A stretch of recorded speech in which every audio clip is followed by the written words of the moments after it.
예수님께서 이미 12제자를 다 부르셨어요. 누가복음 5장에서는 베드로와 야고보와 요한을 부르시는 기사가 있고요. 그리고 누가복음 6장에서는 베드로로부터 시작해서 12명의 제자들이 전부 다 예수님의 제자가 되었음에 대해서, 그래서 예수님께서 12제자를 선택한 것이 완료됐음을 사실은 이미 누가복음 5장과 6장에서 보여주셔요. 그리고 나서 의도적으로 지금 누가도 그렇고 마가라고 하는 사도도 그렇고 12명의 제자를 주님이 다시 따로 불러서 이들한테 지금 보시면 병 고치는 거나 귀신을 제어하는 거나 이런 어떤 능력이나 권위를 주셔서 다시금 부르시는 행위를 지금 오늘 본문이 다루고 있는 거거든요. 마가라고 하는 사람은 제자들을 부를 때 그냥 단순히 부르다라는 단어를 사용했고, 오늘 본문에서 누가는 불러 모으다라는 단어를 사용했어요. 어떤 목적을 좀 더 뚜렷하게 가지고 있어 보이는 거죠. 예수님이 이미 부르신 제자들인데 잠시만 와봐라라고 하는 식으로 불러서는 뭔가 특별한 무엇인가를 보태거나 아니면 뭔가 특별한 사역들이 이루어지고자 하는 맥락에서 불러 모은 것처럼 보여요. 그래서 1절하고 2절을 유심히 읽어나가다 보면은 좀 약간 반복되는 단어 같아 보이기도 함에도 계속 사용하는 걸 보면 강조하기 위해서겠죠. 여러분 1절하고 2절을 한번 다 같이 한번 읽어주시겠어요? 함께 읽겠습니다. 예수께서 12제자를 불러 모으사 모든 귀신을 제어하며 병을 고치는 능력과 권위를 주시고 하나님 나라를 전파하며 앓는 자를 고치게 하려고 내보내시며. 불러 모으다라는 단어와 내보내다라고 하는 단어가 서로 간에 호응을 이루고 있고요. 그리고 모든 귀신을 제어한다고 병을 고치는 능력과 권위를 주셨다는 것과 뒷면에서 하나님 나라를 전파하며 앓는 자를 고치게 하려고, 이 두 개가 또 서로 호응을 일으킵니다. 여기서 누가가 강조하고 싶은 거는 귀신을 제어하며 병을 고치는 능력과 권위, 어떤 힘과 또 그 어떤 마땅한 권세나 자격을 예수님이 제자들한테 부여했음을 이야기하고 있는 거고, 그렇게 부여된 예수님으로부터만 오는 유일한 그 어떤 것들을 가지고 제자들이라고 불려지는 구별된 자 또는 부르심을 받은 자 내지는 예수님을 따라가는 자들이라는 표현에 이 제자들이 해야 될 구체적인 일들이 2절에 보시면 하나님 나라를 전파하며 앞에서 병을 고치는 자들의 바로 구체적으로 앓는 자라고 하는 말로 해서 의미를 좀 바꿔서 또 호응을 일으키는 거죠. 하면서 여러분 1절하고 2절을 통해서 본문에서 저희가 좀 깊이 주목하고 싶은 것은 예수님의 제자들을 특별히 불러 모으신 그 어떤 목적이 있었고 그 목적에 따라서 제자들은 어떻게 호응하는 사람들인 거죠. 호응하는데 어떤 호응을 하는 거냐면 하나님 나라에 대한 호응이다. 여러분 이미 이스라엘 사람들은요 예수님이 오시기 전에 자기들이 하나님의 나라라고 하는 것을 확신하고 있었죠. 왜 그렇습니까? 12지파잖아요. 모세로부터 그리고 아브라함의 12아들로부터 흘러나오는 혈통상 하나님의 나라거든요. 그리고 자기들을 통해서만 메시아가 올 거라고 하는 것도 100% 확신하던 사람들이었어요. 그런 사람들이 스스로 자기들이 하나님께서 세우신 하나님의 나라라고 하는 것에 대한 정체성을 유대인들이 안 가지고 있었던 게 아니잖아요. 그런데 그런 상황에서 예수님이 이 땅에 오시더니 하나님 나라에 대한 갱신을 불러일으키는 거기 때문에 이거는 기존의 유대인들 입장에서는 되게 낯설고 공격적이고 심지어는 그것이 자신들의 삶에 대해서 위협하는 듯한 모습일 수도 있는 거고, 반대로 제자들의 입장에서는 우린 이미 하나님의 나라인데, 난 유대인인데, 이미 약속된 백성인데 왜 또 우리가 하나님의 나라를 전파하라고 하실까라고 하는 자의식이 또 계속 생기는 거죠. 제자들에게도. 그러면서 육체를 가지고 육성을 가지고 하나님의 나라를 살아간다고 확신하고 있었던 유대인들에게 너희들의 그 삶의 방식 안에 사실은 하나님의 나라가 아직 오지 않았는데 육체로 입고 오신 예수 그리스도를 통해서 하나님의 나라가 이미 왔음에 대해서 이야기하는 게 지금 예수님의 제자들을 다시금 부르셔서 그들에게 이 나라에서 이 땅에서 하나님의 나라를 전파하는 삶의 목적과 거기에 대해서 호응하는 모습을 통해서 구체적으로 보여주고 있는 게 이 본문인 것 같아요. 그러면서 여러분 저는 조금 이상하다고 느껴질 만한 말이 여행이라고 번역된 말이거든요. 한번 생각해 보세요. 12제자를 파송하는 예수님이세요. 불러 모으셨어요. 귀신을 제어하며 병을 고치는 능력과 권위를 주셨고 하나님의 나라를 전파하며 앓는 자를 고치게 하라고 파송하셨어요. 여러분 이게 여행인가요? 그죠? 물론 한국말로 번역돼서 그래요. 한국말로 번역돼서 그러는데 이거는 그냥 길이라는 말이나 도보하다라고 하는 말로 표현되지는 단어긴 하지만 이게 여행일까요? 여러분 저와 여러분이 생각하는 여행은 뭐냐면 보통 패키지 여행이죠. 한국을 떠나서 외국 나라를 가려고 하면 저희가 예를 들어 태국을 간다고 생각을 해보겠습니다. 그러면 저희가 태국을 전부를 다 볼 수 있는 게 아니잖아요. 그 나라에서 또 우리 한국 사람들이 주로 가는 코스대로 가지 않습니까? 예. 태국 여행을 갔어요. 갔는데 그 코스들을 보면 이상하게 태국인데 태국말은 안 들리고 한국말이 들리는 경우는 왜 그렇죠? 왜냐면 저희가 코스대로 가기 때문에 그렇습니다. 그 나라 사람들이 보여주고 싶은 것을 보여주는 건지 아니면 우리가 그 나라에 가서 보고 싶은 것을 보는 건지 모르겠지만 저희가 오늘날 일반적으로 생각하는 여행이라고 하는 것은 그 나라는 그냥 그대로 있어요. 그 나라 현지민들은 그냥 그대로 살고 있어요. 근데 거기에서 저희가 비행기를 타고 가서 우리가 그 나라에서 보고 싶은 것을, 먹고 싶은 것을, 하고 싶은 것을 하고 오는 것을 우리는 보통 여행이라고 합니다. 하지만 예수님 시대 때의 여행은 다르죠. 귀족들 정도나 마차 타고 다니고 말 타고 다니고 집보다 또 다른 별장이나 별궁들이 있어서 매우 부유한 여행을 할 수 있는 로마 귀족들을 제외한 가난한 또 내지는 일반의 사람들에게 있어서 이 시대의 여행이라고 하는 것은 위협적인 거였습니다. 여러분. 여행을 가는 사람도 위협적이었고요. 여행하는 여행객을 받아들이는 그 현지민들 입장에서도 되게 위협적인 일들이었어요. 그래서 여행 중에 강도당해서 살해당하는 사람들도 많았고 그리고 여행객들이 순식간에 그 현지에서 강도로 둔갑되는 경우도 많았습니다. 이 당시에 여행이라고 하는 것은 목숨 걸고 하는 거거든요. 자, 그런 의미에서 여행이라고 하는 걸 이해하시면 돼요. 오늘날 우리식의 여행 또 내지는 조금은 삐딱하게 표현하자면 우리 교회들이나 일반의 교회들이 하는 선교 여행이라고 하는 거랑은 죄송하지만 완전 급이 다른 얘기예요. 선교 여행도 정확하게는 그 선교지의 필요에 반응하는 여행이라기보다는 저희 선교에 참여하는 친구들의 영적 동기부여나 경험을 위한 경우가 훨씬 많습니다. 오히려 현지의 필요에 여쭤봐서 거기에 반응하는 선교 여행이면 훨씬 건강한데 그렇지 않은 경우는 거기에 계신 현지 선교사 분들이나 현지인들에게 누가 되는 경우도 많아요.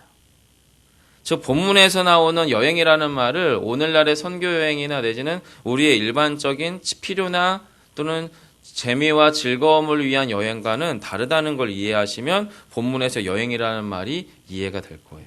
자, 그러면 그런 여행이면 여행일수록 더 많은 걸 가져가야 되잖아요. 돈도 충분히 가져가야 되고 여벌옷도 충분히 가져가야 되고 생명의 위협에 대해서 보호하기 위해서는 최소한의 보호장치라도 가지고 가야 되는데 이 3절에 나오는 여행은 비정상적입니다. 여러분. 자, 3절과 4절 같이 한번 읽어볼까요? 함께 읽겠습니다. 시작.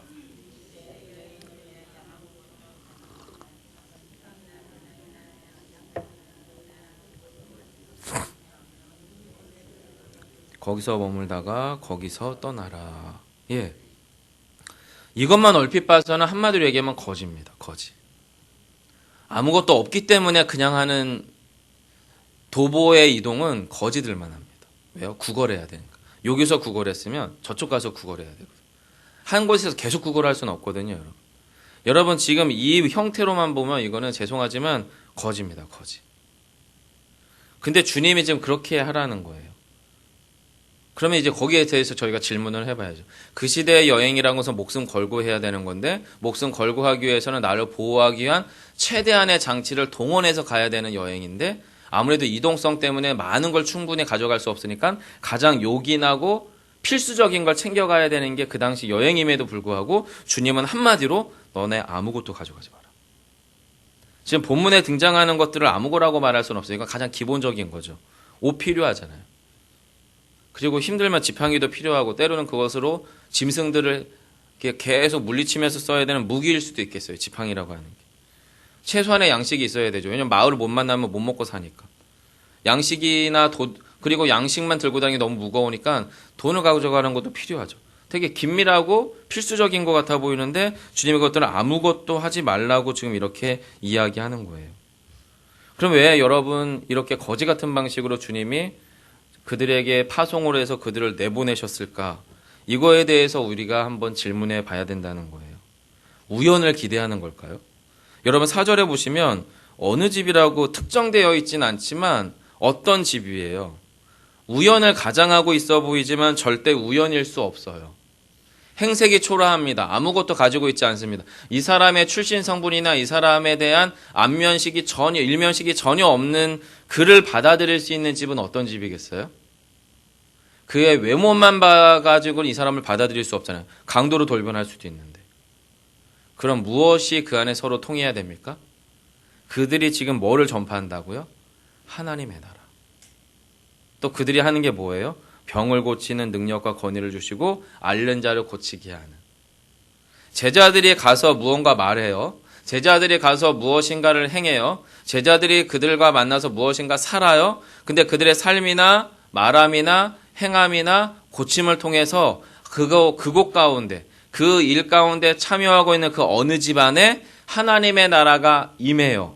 그럼 하나님의 나라가 임함으로 그곳 안에서 이루어지는 삶의 방식과 작동 원리가 일반의 보통의 방식과는 조금은 다른 방식이 그 안에서 움직여가기 시작하겠죠. 비록 그들의 행색은 거지 같지만 그들의 삶의 겉모습은 정말 별거 아닌 것 같고 너무 누추해 보이지만 그 안을 흘러가고 있는 그 어떤 원리들과 방식들은 기존에 그들이 경험해보지 못했던 전혀 새로운 그 어떤 것이겠죠. 그것을 확신하고 경험한 사람들만이 그 집에 어떻게 해요? 이들을 받아들일 수 있겠죠. 그래서 여러분 이 1절로부터 3, 4절 가운데에서 아무것도 가지고지 말고 그들 가운데 그렇게 여행하라고 하는 의미는 1차적으로 우리가 깊이 이해하지 않아도 바로 튀어나올 수 있는 얘기가 뭐냐면 하나님께만 전적으로 의존해라 라고 하는 의미로 이해합니다. 그래서 이제 예수전도단 같은 경우는 거짓순례라고 하는 게 있죠. 우리의 개인적인 그 어떤 수단도 다 차단하고 하나님께만 의지하는 아주 매우 극단적인 방식의 체험을 필요로 하는 선교 여행이죠. 나쁘다고 생각하진 않아요. 이 1차적인 의미 가운데 포함되기 때문에 그래요. 현실적인 여건이나 물질에 의지하지 말고 오직 하나님만 전적으로 의지하라고 하는 신앙의 훈련입니다.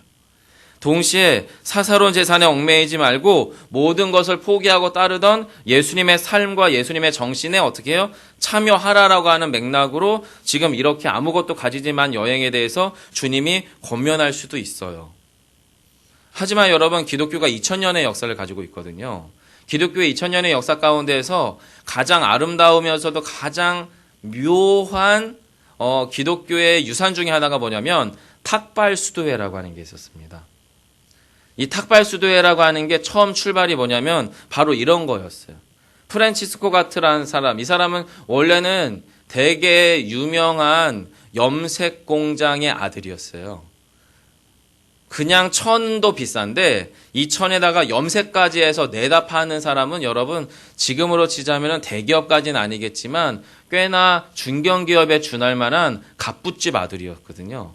근데 이 프란치스코라고 하는 사람이 갑자기 극적으로 예수님을 만나고 회심을 하게 됩니다. 그러면서 청빈이라고 하는 가난하지만 푸르른 바로 아름다운 가난을 스스로 자발적 가난에 참여하죠.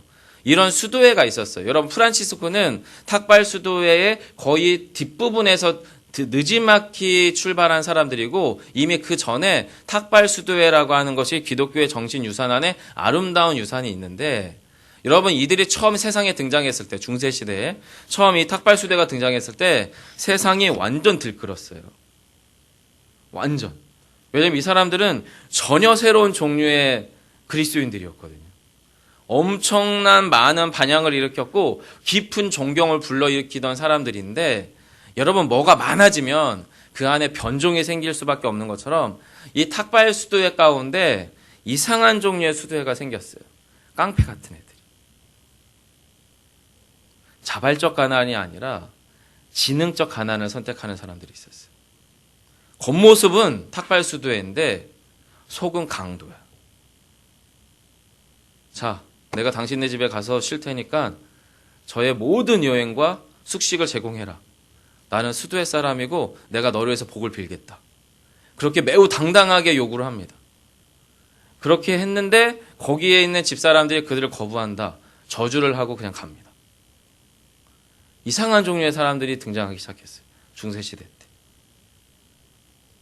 여러분, 제가 왜 이 삐딱한 이야기를 하냐면 우리의 신앙이라고 하는 게 겉으로는 아주 하나님에게 전적 의존하는 것처럼 보임에도 불구하고 그 안에 매우 은밀하고도 교묘한 폭력, 거룩을 가장한 강탈이 교회 곳곳 가운데서 은밀하게 이루어질 수 있어요.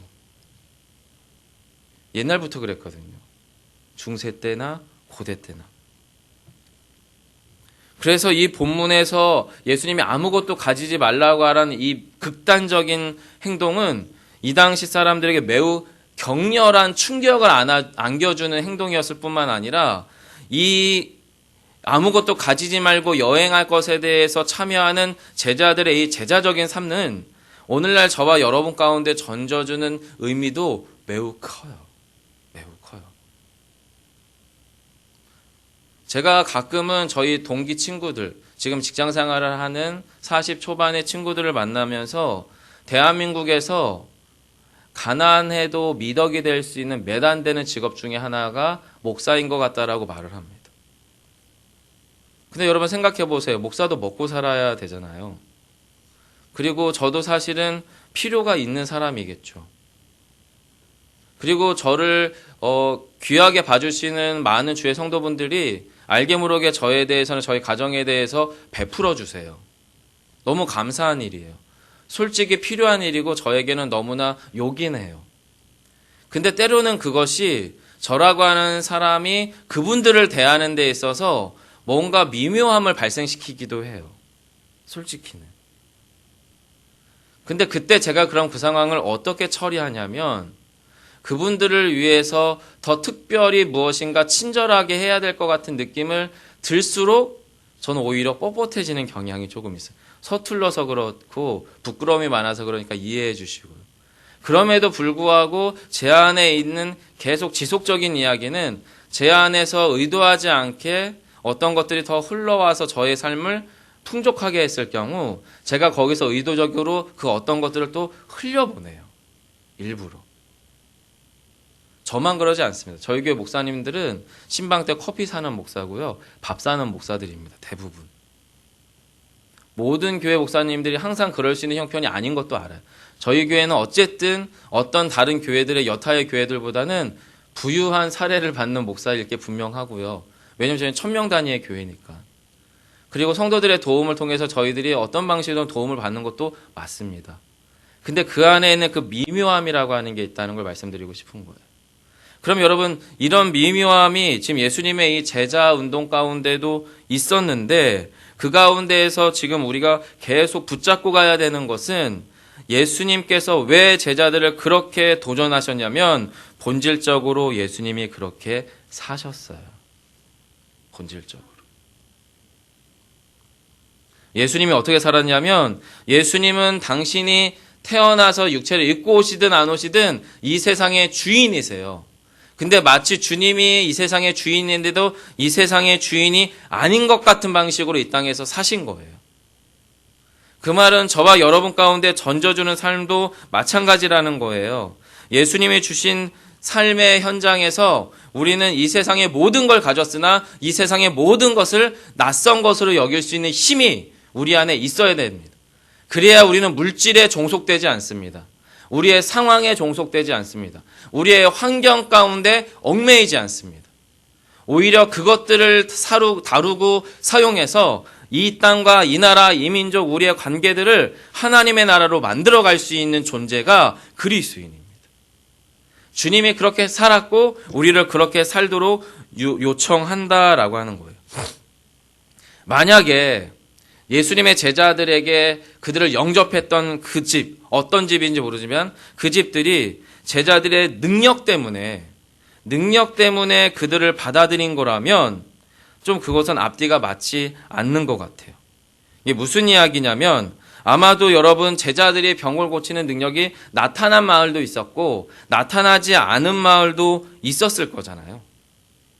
자, 그 가운데에서 지금 본문 5절을 보시면 이렇게 표현되고 있습니다. 자, 5절 같이 한번 읽어보겠습니다. 시작. 누구든지 너희를 영접하지 아니하거든 그 성에서 떠날 때에 너희 발에서 먼지를 털어버려 그들에게 증거를 삼으라 하시니.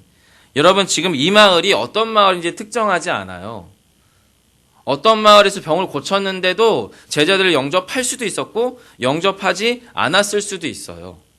그렇지 않겠습니까? 정말로 잘 대접하고 싶지만 대접할 게 하나도 없는 엄청나게 가난한 마을일 수도 있겠고, 뭔가 되게 대접할 게 많은 마을임에도 불구하고 제자들로부터 받긴 받았지만 그들의 마음이 인색해서나 또 어떤 상황 때문에 영접하지 않았을 수도 있을 것 같아요. 자, 그런데 능력 때문이 아니라 제자들이 그 마을을 떠나는 이유는 사실은 지금 5절 중반절에 이렇게 이야기합니다. 그 성에서 떠날 때에 너희 발에서 먼지를 털어버려 그들에게 증거를 삼으라. 어떤 증거일까요? 제자들은 여러분 능력을 앞세워서 사역하는 사람들이 아닙니다. 하나님의 나라가 이미 주님을 통해서 이 땅에 임했거든요. 주님이 사시는 삶의 방식을 통해서 그걸 구현하도록 요청받은 존재들이거든요. 그래서 하나님의 나라를 사는 방식으로 지금 여행을 가는 거예요. 삶을 옮겨가는 거예요. 그렇게 옮겨가는 삶의 자리에서 때로는 능력이 나타날 수도 있고 능력이 안 나타날 수도 있어요. 병이 고쳐질 수도 있고 안 고쳐질 수도 있어요. 경제 상황이 나아질 수도 있고 안 나아질 수도 있어요. 우리의 문제 상황이 풀어질 수도 있고 안 풀어질 수도 있어요. 그런데 그런 문제 상황이 잘 풀리든지 안 풀리든지 상관없이 그 성을 떠날 때 그들이 먼지를 터는 행위는 무엇 때문이냐면 그곳이 하나님의 나라가 아니기 때문에 그래요. 달리 말하면 제자들이 예수의 정신과 예수의 삶의 방식을 가지고 믿음과 사랑으로 그들을 섬기며 하나님의 나라를 선포하기 위해서 그곳에 머물러 있었는데 그곳 안에서 능력이 나타나든지 나타나지 아니하든지 상관없이 그들이 하나님의 나라에서 거부하기 시작하면 그곳을 떠나서 또 다른 하나님의 나라를 선포하기 위해서 길을 가라라는 거예요. 즉 그곳은 치유와 기적이 있든지 없든지 현재 지금 이 상황에서는 하나님의 나라가 아니라는 것을 선언하라라고 하는 무서운 얘기입니다. 무서운 얘기. 여러분, 이거 엄청난 영적인 당당함이고요. 영적으로 매우 강력한 순전함입니다. 그래서 여러분, 헤롯이 당황했어요. 헤롯이 막 당황해요. 세상이 당황하기 시작했습니다. 당신들이 이해할 수 없는, 감지해낼 수 있는 이상한 영적인 역동이 제자들의 그 움직임 가운데 있었어요. 그래서 헤롯에게 막 사람들이 얘기해요. 세례 요한이 다시 되살아난 것 같다고. 내지는 세례 요한은 죽은 지 얼마 안 됐으니까 조금 더 멀리에서 끌어냅니다. 엘리야. 유대인들이 다 열광하던 탁월한 선지자였거든. 엘리야가 아니면 그냥 뭔가 구약에 또 다른 선지자가 출현했다라고 사람들이 막 열광하는 거예요. 달리 말하면 뭐예요? 세상과 다른, 세상에 감당할 수 없는, 그리고 세상과 다른 방식이지만 세상을 섬기는 그들에 대해서 도리어 궁금해지기 시작했어요. 누구 때문에요? 예수의 삶의 방식을 이 땅에서 구현해내는 그 어떤 사람들 때문에 그렇습니다. 사랑하는 성도 여러분, 저와 여러분은 지금 현재적으로 이 땅 이곳에서 하나님의 나라를 구현하도록 초청받은 자라는 것을 기억해 주셨으면 좋겠습니다. 그 말은 역으로 말하면요, 저희가 전혀 하나님의 나라스럽지 못하면, 저희가 전혀 예수의 정신과 삶의 방식으로 살아내지 못하면 저희야말로 하나님의 나라가 예수님이 가짜라고 하는 것을 확증하는 아주 치명적인 선전하는 그런 제자와 증인이 될 수 있어요. 양쪽이에요, 여러분. 중간은 없어요. 저희는 진짜 예수가 사실이라고 하는 것을 입증하는 사람이 되든지 예수와 하나님의 나라는 가짜라고 하는 것을 입증하는 사람이 되든지 둘 중에 하나예요. 왜요? 저희들의 삶의 방식의 겉모양은 종교화되어 있거든요. 기독교화되어 있거든요. 근데 그것을 가지고 진짜 복음의 정신을 구현해내지 못한다면 저희는 가짜예요.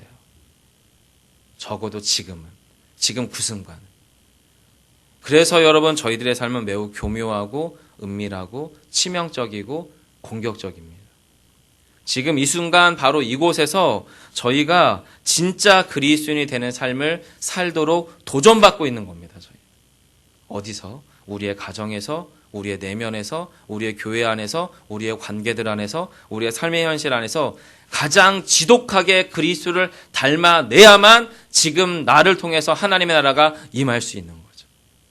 그 싸움을 오늘도 저도 여러분도 하도록 주님은 부르셨다라고 하는 거예요. 물론 실패할 겁니다. 실패할 수 있습니다. 하지만 실패했으면 또 실패할까요? 아니요, 어제 실패했으면 오늘 다시 해보는 거죠. 방금 전에 실패했으면 지금 해보는 거죠. 사담 하나만 하고 마치겠습니다. 어제 저희가 큐티 축제가 있었잖아요. 그리고 요 공간도 사실 어떤 교육 공간으로 사용했을 것 같고 또 교육부에서 이 공간을 사용했을 거예요. 제가 설교 준비를 좀 부족하게 했어요. 그래서 오늘 좀 일찍 와서 설교 준비를 마무리를 하려고 했는데 제가 이 소예배실 딱 문을 열고 딱 들어왔는데 어떤 상태였냐면 이 강대상은 저쪽 피아노 뒤에 숨겨져 있었고 요곳이 마치 전혀 새벽 예배를 드릴 분위기가 아닌 상태가 돼 있었어요. 머릿속으로 막 생각이 계산이 되는 거. 아, 이거 정리하려면 한 15분 정도 걸릴 텐데. 그래서 솔직히 말씀드리면 제가 원고가 충분히 작성이 안 된 채 설교를 하고 있어서 제가 좀 이해해서 들어주세요. 속으로 확 올라오는 거예요. 이씨 하면서. 아니 지네가 뭔가 했으면 여기서 마무리를 해서 그 다음날 뭐가 되도록 해야 되지. 그런데 내가 월요 새벽을 내가 왜 한다고 했을까 괜히. 나도 딴 분들처럼 다른 요일 하면은 이런 사단이 안 나는데 지금 제가 3달째 월요일을 하고 있거든요. 그러면서 이제 마음이 되게 막 복잡해지는 거예요. 이걸 차라리 카톡방에 한번 올려? 근데 알죠 여러분, 카톡방에 올린들 귀담아 들리지 않습니다. 그러면서 마음이 혼란스러운 거예요. 설교해야 되는데. 제가 지금 이렇게 얘기하면서 제 속을 푸는 거예요, 여러분. 여러분이 이해하고 들어주시면 감사하겠습니다. 그렇게 하면서 제가 제 마음속에 하나님의 주시는 마음을 다시 붙잡으려고 이렇게 가라앉았던 걸 다시 돌이키려고 마음속에서 마음을 움직여가면서 사실 찰나 한 15분 정도, 15분 전에 그 상황들을 그렇게 좀 다뤘어요. 비단 뭐 저의 상황만 그러겠습니까? 우리의 가정 안에서, 배우자와의 관계 안에서, 부모와 자녀 관계 안에서, 직장 생활 안에서, 사업하시는 관계 안에서, 여러분의 삶의 국면 가운데에서 확 이런 마음이 우리 안에 올 거예요. 근데 그때 한 번만 잠깐 더 멈춰주시고 예수님의 말하는 복음의 정신이 무엇일까를 한 번 더 질문해 주시는 여러분이 되시기를 간절히 소망하고 그 사랑과 믿음의 정신 안에서 오늘도 승리하시는 저희 모두가 되기를 간절히 원합니다. 기도하겠습니다.